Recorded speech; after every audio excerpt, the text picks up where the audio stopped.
თუ საინტერესო თემი შემოგვიერთდა ელისო ხარჩილავა, ელისო მოგესალმები, მადლობა რომ ჩვენთან ერთად ხართ. დღეს ვისაუბრებთ ლაგოდეხის სახელმწიფო ნაკრძალზე. კი ბატონო. და ვფიქრობ ისტორიით დავიწყოთ. ის ძალიან საინტერესოა. საერთოდ ეს ნაკრძალების თემა არის ძალიან საინტერესო, ვფიქრობ ჩვენთვის, ყველასთვის. რომ ვიცოდეთ რა კულტურის მემკვიდრეები ვართ ხო ეს და რა განასხვავებს ახლა ლაგოდეხის ნაკრძალს ეს არის პირველი ნაკრძალი რომელსაც მიენიჭა ეს სტატუსი სახელმწიფო ნაკრძალის სტატუსი საქართველოში და ისტორია როგორი იწყება 1831 წლიდან პოლონელი მეცნიერმა შეაფასა ეს ნაკრძალი და შეიტანა ასე ვთქვათ განაცხადი რომ ამ ადგილს ამ ტერიტორიას უნდა ჰქონდეს სახელმწიფო ნაკრძალის სტატუსი და ზუსტადაც ასეთაც მოხდა სადღაც 1912 წლიდან უკვე ამ ლაგოდეხის ნაკრძალს აქვს ეგ სტატუსი. ეხლა თვითონ ეს ტერიტორია. ხო, საინტერესოა, ნუ რა ფარგზეა? რა ფარგზე არის? კი. თვითონ ტერიტორიას უჭირავს 19,000 ჰექტარი, ანუ დამრგვალებულად. აქედან კი 12,000 ჰექტარი არის ტყე, დანარჩენი არის უკვე საძოვრები. საძოვრები და რა ზღვის დონიდან, ესე იგი იმ ხელაზეა ეს ტერიტორია, რომ შეიძლება 350 მეტრიდან ზღვის დონიდან 3500 მეტრამდე იყოს. მიგ მწვერვალებია და ვიცით ახლა ლაგოდეხი ნაკრძალი ყველა მხრიდან ჩანს და უნიკალურია, მართლა ერთ-ერთი უნიკალური ნაკრძალი არის საქართველოს ტერიტორიაზე. ყველა უნიკალურია, მაგრამ განსაკუთრებულად ეს ლაგოდეხის ნაკრძალი და რაში მდგომარეობს ამისი უნიკალურობა. იმიტომ აი ასეთ ტერიტორიაზე თურმე ევროპის ნაკრძალებს შორისაც გამორჩეულია ლაგოდეხის ნაკრძალი. ამ ტერიტორიაზე ძალიან ბევრი მრავალფეროვნება არის, როგორც ეკოსისტემით, ასევე ბუნებრივი სისტემითაც. ანუ გამოირჩევა ეკოსისტემით. გამოირჩევა ეკოსისტემით. კი. ანუ რა შედის და განლაგებაც შეიძლება იყოს დაბლობი 350 მეტრის ზღვის დონიდან და უმაღლესი ყველაზე მაღალი წერტილი 3500 მეტრის ზღვის დონიდან. ეხლა ნახეთ, აქ არის სუბტროპიკული ზონა. როგორც შეიძლება აქ იყოს სუბტროპიკული ზონა, ყველაზე წყალუხვი არის ეს ლაგოდეხის ნაკრძალი. ჩვენ ვაშლოვანზე რო ვისაუბრეთ, იქ პირიქით, იქ საერთოდ არ არის წყალი, ხო, ერთადერთი ალაზანი ჩამოდის. ეს არის წყალუხვი. აქ შეიმჩნევა ბუნებრივი ტბები, მლაშე ტბები, 10 მეტრიანი ჩანჩქერები. ну რაღაცა საოცარია, უნიკალურია და ერთ-ერთი ტურისტული ადგილია, სადაც აი თითქმის ყველა ტურისტი ცდილობს, რომ ლაგოდეხის ნაკრძალში ნახოს და დაათვალიეროს. განსაკუთრებულად კიდევ ფაუნა და ფლორა. აი საინტერესოა. საინტერესოა და ყველაზე მთავარი ჩვენ სანამ შემოვიდოდით ეთერში, საუბრობდით, რომ ეს არის შემორჩენილი, აი რომელი საუკუნეები, 1000 წლეულებს ითვლის, სადაც შემორჩენილია ხელუხებლად ის მცენარეთა განლაგებები, რომლებიც ზოგიერთი სახეობა უკვე ევროპაშიც გამქრალია. ხო, როგორც ვიცი, რომ მარტო მხოლოდ ჩვენთან ლაგოდეხის ნაკრძალს. მარტო ჩვენთან ენდემურია და მარტო ლაგოდეხის ნაკრძალია. ანუ ის ეკოლოგიური კატასტროფები, რაც აი როცა ხო ვითარდებოდა დედამიწა და ფორმირებას ღებულობდა, ხო, ეს არაფერი არ შეეხო ამას. აი შემორჩენილია ეს ყველაფერი და თან ადამიანისგანაც დაცული არის, ხელუხლებელია, ასე ვთქვათ, პირველყოფილია და ამით არის ეს უნიკალური. რა საინტერესოა, კი ბატონო, გადაურჩა გამყინვარებასაც. ხეობა, აი როცა ხო ვიცი ჩვენ ისტორიულად რომ როცა დედამიწაზე გამყინვარება იყო, იმ გამყინვარებასაც გადაურჩა, ანუ შემოინარჩუნა ის თავისი ეკოსისტემა და თავისი გამწვანება. და რა შეეხება მცენარეების სახეობებს, ელისო? 1500 სახეობაა, როგორც ვიცი. კი, 1500 სახეობა არის. აქ შეგვიძლია ჩამოვთვალოთ ის ჩვენი ენდემური მცენარეები, რომლებიც მარტო მაინც აი აქ არის ამ იმაში ნაკრძალში. ეს არის გენეტიკურ საუნჯესაც ეძახიან ლაგოდეხის ნაკრძალს. ანუ ეს არის რატომღაც საქართველოსია, ხო ეს ასე მოეწყო, როცა დედამიწა ვითარდებოდა და ეს გენეტიკური საუნჯეა, რომელსაც ჩვენ ყველამ უნდა გავუფრთხილდეთ. აი ვინც დავდივართ ხოლმე ნაკრძალებში ტურისტულით ან ექსკურსიებით ან ლაშქრობებით, ხო, მაქსიმალურად ჩვენი ვალდებულებაა ეს, რომ დავიცვათ და შევინარჩუნოთ ეს ამდენ საუკუნოვანი ტერიტორია. დიახ, აი აღმოსავლეთ კარიბჭეო. აი ლაგოდეხის ნაკრძალთან რა მიმართებაშია? ეს არის აი ყველაზე აი რუკას რო დავხედოთ ჩვენ საქართველოს რუკას, ხო, აი ყველაზე ბოლო წერტილია, რომელიც ესაზღვრება აზერბაიჯანს. და აკონტროლებდა ასე ვთქვათ აღმოსავლეთის გზას. კი, აკონტროლებდა ასე გამოდის აღმოსავლეთის გზას და ამ გზებზე, ამ ტერიტორიაზე გადმოდიოდა ანუ სტრატეგიული მარშრუტი იყო, კი. ანუ კარიბჭის როლსაც ასრულებდა იმ მტრისგან თავდაცვისაგან. ამიტომ აღმოსავლეთის კარიბჭესაც უწოდებდა. კი, აღმოსავლეთის კარიბჭესაც ამხელა ისტორიული სავაჭრო ცენტრები, სამხედრო ბილიკები აქ იყო. სამეფო სადარაჯოებიც იყო. და ეს თვითონ ლაგოდეხელებს ჰქონდათ ეს მისია, ასე ვთქვათ, რომ ეს აღმოსავლეთის კარიბჭე ამათ უნდა დაეცვათ და რასაც პირნაირად ასრულებდნენ და ეს საზღვარი, ასე ვთქვათ, ხელუხლებლად მოვიდა ჩვენამდე. კი ბატონო. კიდე რა მინდოდა, იცით, აი მინდოდა მცენარეებზე ვისაუბროთ. მცენარეებზე არა, უფრო ცხოველებზე, ენდემური ცხოველებზეც რომ მესაუბრა. აქ არის კავკასიური ირემი, კავკასიური წვერა თხას ეძახიან, შავ ყარჭას ეძახიან, კავკასიურ სალამანდრას ეძახიან და აქ შეიძლება შემოგხვდეს თურმე გარეული კატა. ეხლა მე წამიკითხა. გარეული კატა ავაზას გავს. კი. იყო ასეთი საუბრებიც, რომ შეიძლება თურმე დათვით შემოგხვდეს აქ მურა დათვი ჩვენ ქართულ დათვს რასაც ვეძახის შავი. კი, არისო ესეთი ვინც ნაკრძალთან ახლოს არის, რომ იყო ესეთი ბელები, ეთქვა დედას გამოიქცენ ან რაღაცა. ნუ დათვის ბელები თუ არის, იგი დედაც არის. დედაც აუცილებლად იქნება ირმები, ეს თავისთავად იქ ძალიან ბევრი არის, ესეთი საინტერესოა ხოლმე. ალპური ტბები ნაკადულებითაც გამოირჩევა. ანუ ესე იგი ბუნებრივი განლაგება ისეთი. საოცრება. ყველაფერი ეს ტბები იქნება, ჩანჩქერები იქნება, ხო ალამაზებს ლაგოდეხის. ალამაზებს და ერთ-ერთი მწვანე არის, აი სიმწვანით გამოირჩევა, მარადმწვანეებით გამოირჩევა. სუბტროპიკული ზონა არის უფრო ძირითადად. აქ შეიძლება ნახეთ, რატომღაც მაგონებს ძალიან აფხაზეთის კლიმატს.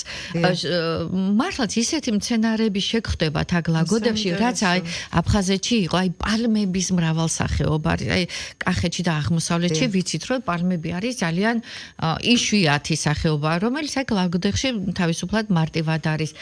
ციტრუსები. ციტრუსებიც არის, აი ლიმონი არის, მანდარინიც არის.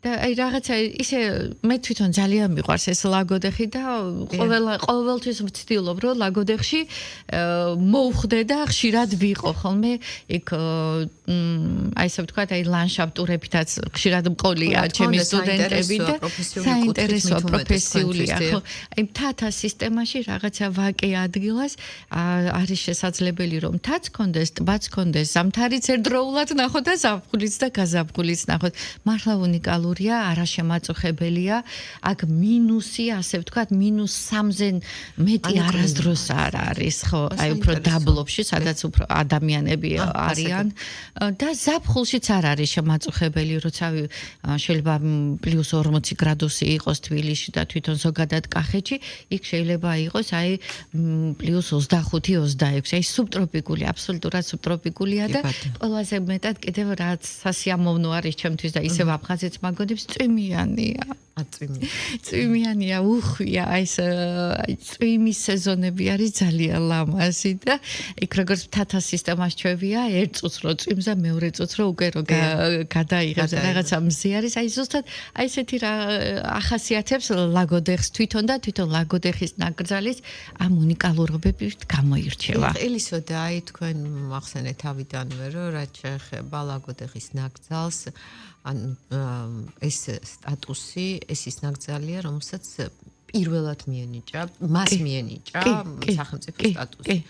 შესაბამისად რაც შეეხება ენდებს, ანუ ისეთი კულტურებია, რაც სოფლიოში არსად არ არის. სოფლიოში არსად არ არის, კი, ევროპის ნაკრძალებშიც უკვე თურმე გაქრა, ასე ვთქვათ, ხო. შესაბამისად, რა თქმა უნდა, ვიზიტორებისთვის ძალიან საინტერესოა. გინდა პროფესიული კუთხით, ხა არა მარტო დავუშვათ ლანდშაფტის დიზაინერებისთვის, მებაღეებისთვის, ეკო ტურისტებისთვისაც ძალიან უნიკალურია. ძალიან ლამაზია. თუმცა ხა ძალიან მნიშვნელოვანია მოვლის ფაქტორი, ხო? ის რომ თვითონ ბუნებრივად არის ესეთი უხვი, ესეთი საინტერესო, ხო? და აი როგორ სახეს როგორი ინარჩუნებს დავუშვათ ესე მოვლის ფაქტორი როგორია რამდენად რთულია აი ესეთი ნაკრძალის მოვლა და შესაბამისად ეს ის ნაკრძალია რომელიც ტურისტებს კიდე იზიდავს კი ტურიზმის განვითარების ერთ-ერთი ხელშემწყობი ფაქტორი კი საცხენოსნო კულტურა არის აქ ძალიან განვითარებული და აი მოვლის თვალსაზრისით უკვე რადგან ჩვენ თავიდანვე ვთქვით რომ სახელმწიფო ნაკრძალი არის აქ უკვე რეინჯერები არიან მოითხოვს ძალიან ბევრ ადამიანურ რესურსებს და იქ უბრალოდ აი არის ხოლმე ესეთი შემთხვევები რომ აი ხო არ დავიკარგები ნამდვილად ვერ დაიკარგებით ინფრასტრუქტურა ძალიან კარგად არის მოწყობილი თავისი ნიშნებით თავისი ბილიკებით სადაც ადამიანი უნდა მივიდეს უსაფრთხოდ და რა თქმა უნდა ეს უკვე ინდივიდუალურამდე გადადის რომ რეინჯერებიც არიან გიდებიც არიან თავისთავად მაგრამ უკვე პიროვნულადაც რადგანაც ინდივიდუალურადაც რომ მიდიხარ, როცა ხედავ ამ ხელა ისტორიის წინაშე რო აღმოჩნდები, ეს ყველას ვალდებულებაა, რომ მოუაროს და მაქსიმალურად გაუფრთხილდეს დაცვას და ეს ბუნებრიობა რო შევინარჩუნოთ, რადგანაც ვიცით, რომ ეს უკვე ნაკრძალია, ეს იმის გარანტია არის, რომ ამ ხელა საუნჯის მეპატრონები ვართ ჩვენ და ყველამ უნდა მოუაროთ, ყველამ ჩვენი წვლილი უნდა შევიტანოთ და ყველაზე საინტერესო კიდევ ლაგოდეხს რა განასხვავებს ყველა სხვა საქართველოდან.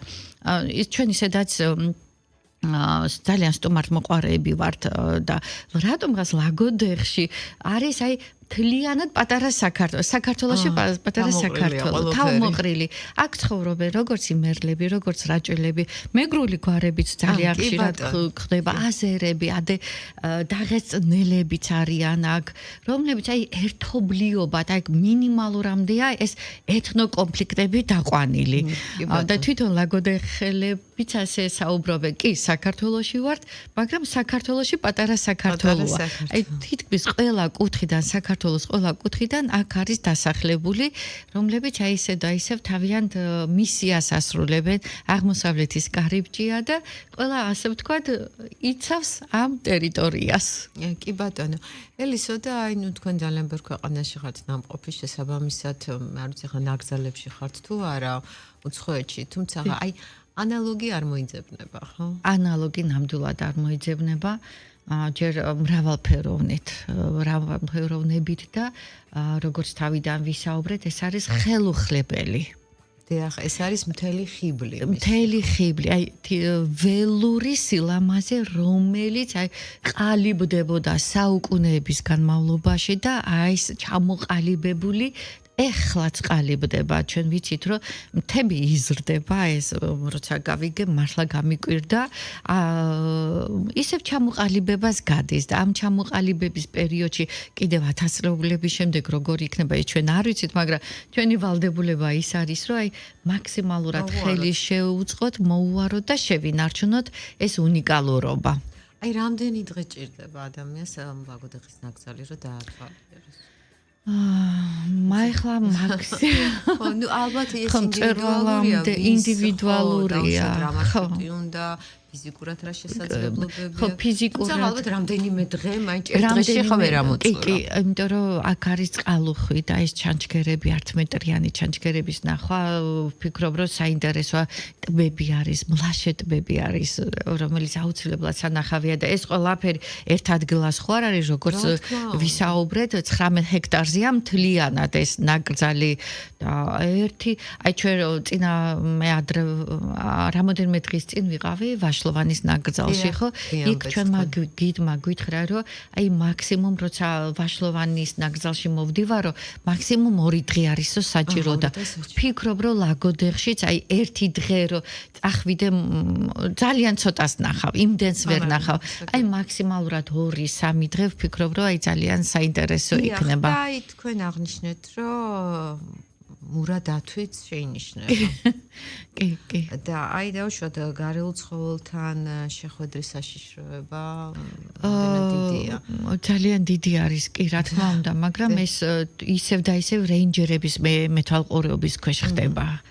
ანუ მიგითითებენ უსაფრთხო ადგილებს და გამოყოფილია ის ზონები, სადაც ტურისტისთვის იქნება უსაფრთხო.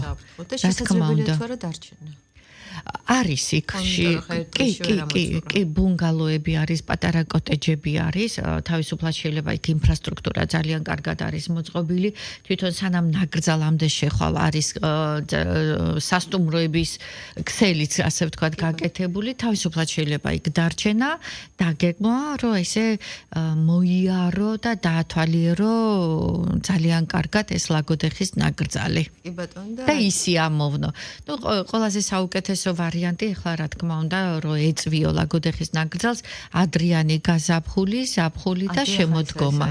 ხო, როცა უკვე ზამთრის პერიოდში რა თქმა უნდა ნაკლებად სასურველია და არ ამგონია რომ რეკომენდაციაც გაუწიოს თვითონ ადმინისტრაციამ.